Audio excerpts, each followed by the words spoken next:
அந்த பிரம்மரிஷியினுடைய மனைவிதான் பொன்னுருகி. இந்த பிரம்மரிஷிக்கு பிரம்மலோகத்தில அம்மையா தாராளமாக சொத்து ஜோர்கள் மண்ணு மனைகள் இருந்தாலும் இந்த பிரம்மரிஷியினுடைய குலத்தொழில் என்ன தெரியுமா? தொழில் ஐயா. அன்றாட காலமாக யுக யுக நாளாக அம்மா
கைலாசத்தில் இருக்காரு கையிலான இருக்காரு பகவான். அந்த ஆளவாள ஆளராகி ஆண்டவன் சிவபெருமா இருக்கும்போது ஏன் கவலைப்படணும்? ஏன் நமக்கு கவலை?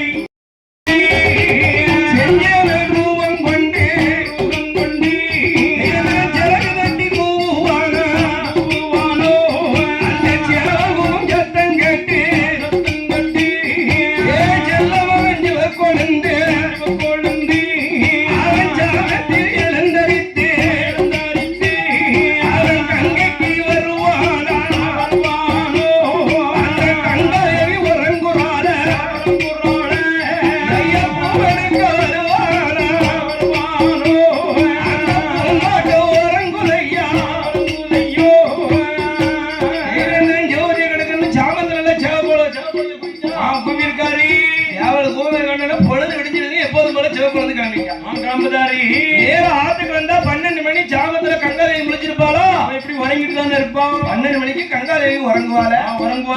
அப்ப தண்ணிய பாக்காது கங்காதேவி உறங்குதால சரி பூ எடுத்துட்டு வருவோம் மட்டும் பூந்தோட்டத்துக்கு வராது. பூமலரும் தூங்குது உறங்குதே. அப்ப நம்ம நேரம் தப்பி வந்துட்டேன் சாமத்துல வந்துட்டேன் சாமி பூஜையை செய்யக்கூடாது கூடாது என்று சிவக்குழந்து பாலகம் ஆத்து படித்தறையில மாத்த விரிச்சாரு சிவபெருமான நினைச்சு அப்படியே அதிர்ந்து உறங்கிட்டாரு. சிவபெருமானு உறங்கிட்டாரு. அவன் பொழுது விடிஞ்சு வச்சு விடிஞ்சிடுது. கிழமை ஆச்சு விடிய கால நேரம் ஆகிடுத. அம்மோ விமலன் பூஜை இன்னைக்கு நடத்த முடியாம ஆகிடுத. சிவக்குழந்து பாலகனோ அடித்துக்கிட்டே சிவனுடைய கையோ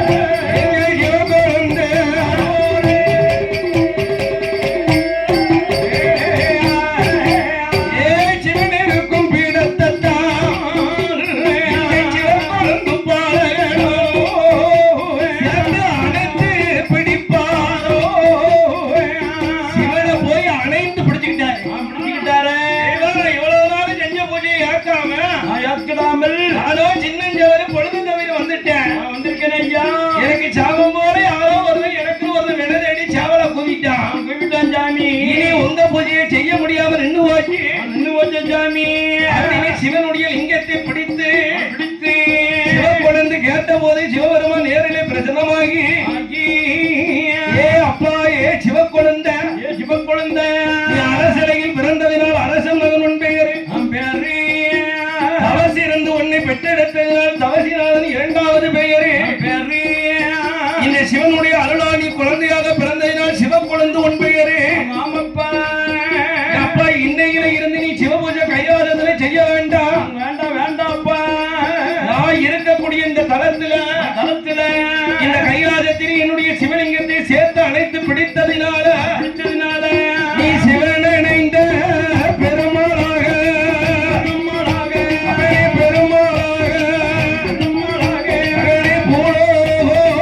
போவேனுமே